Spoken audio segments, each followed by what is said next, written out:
తిరుచానూరు పద్మావతి అమ్మవారికి వార్షిక కార్తీక బ్రహ్మోత్సవాలు సాయంత్రం గజవాహన సేవ జరగనుంది. ఈ సందర్భంగా శ్రీవారి లక్ష్మీ కాసుల హారాన్ని శ్రీవారి పాదాల చెంత ప్రత్యేక పూజలు నిర్వహించి మాడవీధుల్లో ఊరేగించి తిరుచానూరుకు తీసుకువెళ్లారు.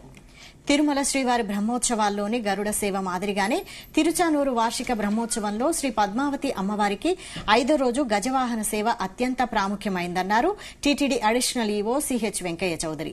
ఇందులో భాగంగా తిరుమల ఆలయంలోని లక్ష్మీ కాసుల హారాన్ని మాడవీధుల్లో ఊరేగించి తిరుచానూరు ఆలయానికి తీసుకెళతారు.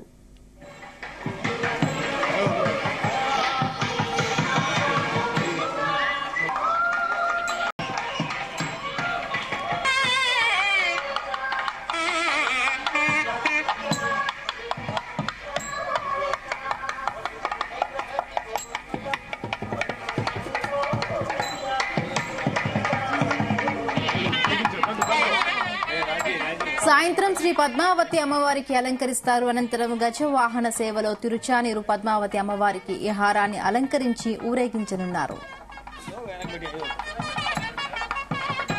ఓం నమో వెంకటేశాయ. ఈరోజు స్వామివారి లక్ష్మీ కాసుల హారాన్ని సాంప్రదాయబద్ధంగా ఊరేగించి తిరుచానూరు అమ్మవారికి సమర్పించడం జరుగుతుంది.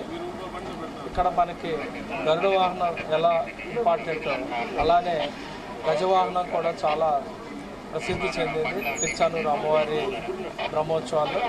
ఈరోజు కాసుల హారాన్ని సాయంత్రం అమ్మవారి ఊరేగింపును అలంకరించడం జరుగుతుంది. ఇది చాలా సాంప్రదాయబద్ధంగా అనేక సంవత్సరాలుగా వస్తున్న సాంప్రదాయాన్ని ఈరోజు కూడా అలానే పాటిస్తున్నాం.